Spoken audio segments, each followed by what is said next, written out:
कपड़े, सफाई व चमक का डबल धमाका। गोगा लाए हैं डबल एक्सल। वॉशिंग मशीन एवं कपड़े दोनों को रखे सुरक्षित। Goga double axle. गोगा देता है महंगे कपड़ों को सुरक्षा और आपके हाथों को भी बनाता है कोमल। कपड़ों में लाए चमक। Goga washing powder.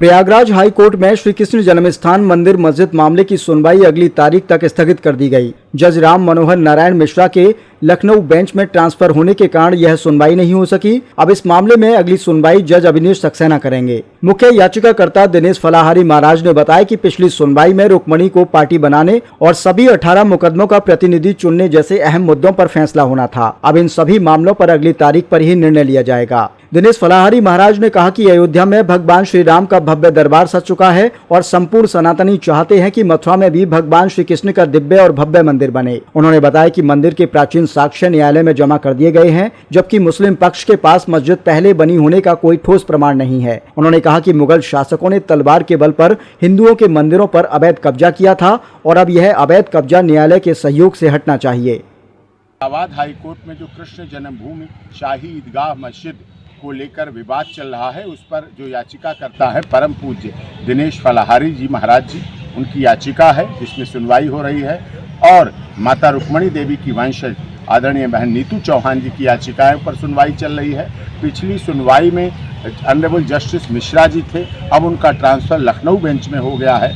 अब नए ऑनरेबल जस्टिस अविनेश सक्सेना जी आए हैं, अब वो कार्यभार ग्रहण कर रहे हैं। आज सुनवाई नहीं हो सकी है, अगली सुनवाई की डेट आएगी और हमारी सुनवाई में हम लोग यही चाहते हैं, जिस तरह से अयोध्या में प्रभु श्री राम के मंदिर का डिसीजन होने में वर्षों वर्ष लग गए, अब श्री कृष्ण जन्मभूमि के डिसीजन होने में इतना लंबा समय ना लगे, क्योंकि सनातन धर्म के लोग बहुत सहनशील हैं। वो नहीं चाहते किसी तरह का कोई उपद्रव हो। कानून के तहत, कानून के अंदर श्री कृष्ण जन्मभूमि वाला शाही ईदगाह मस्जिद अनाधिकृत रूप से स्टिग्मा बना हुआ है, बदनुमा धब्बा बना हुआ है सनातन धर्म पर। वो मिटना चाहिए, वो खत्म होना चाहिए शांति से, कानून के सहारे से। अब डबल इंजन की सरकार में यही संभव है कि आसानी से और सही तरीके से हो जाए, वो लंबित ना हो। ये देश भर के सनातन धर्म प्रेमियों की भी जीत होगी और दुनिया भर में फैले सनातन धर्म के कृष्ण जी के अनुयायी और फॉलोअर्स, और जिनकी लड़ाई परम पूज्य दिनेश फलाहारी बाबा जी लड़ रहे हैं पूरी शिद्दत के साथ। हम उनके साथ हैं, हम उनकी लड़ाई में, न्यायालय की लड़ाई में साथ हैं। उन्होंने नंगे पैर फलाहार की जो शपथ ले रखी है, वो भी एक बहुत बड़ी विशाल शपथ है। गर्मी में, वर्षे में, सरदार में कांटे कंकड़, सड़क पर नंगे पैर घूमना, किसी समय भोजन न लेना, फलाहार पर रहना, ये इनकी त्याग तपस्या है। और प्रभु कृष्ण भगवान सबकी सुनते हैं, इनकी भी सुनेंगे। इनकी जीत से सनातन धर्म के सब लोगों की जीत होगी, पूरी दुनिया के लोगों की जीत होगी। महाराज जी भी कुछ कहना चाहेंगे? हमारी तो यही इच्छा है कि संपूर्ण जगत के सभी सनातनियों की यही इच्छा है कि भगवान श्री राम का दरबार सज चुका है। अयोध्या हुई हमारी है, अब मथुरा की बारी है।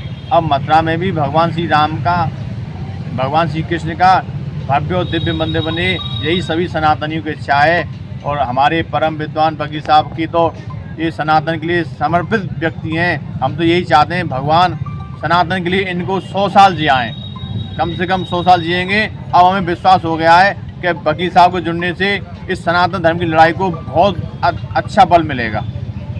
श्री कृष्ण जन्मभूमि मंदिर से शाही ईदगाह मस्जिद और मीना मस्जिद को हटाने वाले केस में सुनवाई होनी थी, लेकिन जज साहब का ट्रांसफ़र लखनऊ बेंच में हो गया है। अब नई जज साहब अपना कारोबार यहाँ पर सुनवाई के लिए संभालेंगे। आने वाले समय पे नई डेट मिलेगी।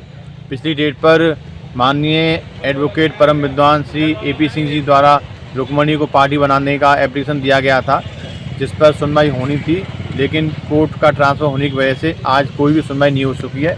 अब अगली सुनवाई आने वाली डेट में होगी और हम तो सभी सनातनी यही चाहते हैं, जैसे अयोध्या में भगवान श्री राम का दरबार सजा है, उसी प्रकार मथुरा में भी भगवान श्री कृष्ण का भव्य और दिव्य मंदिर बने।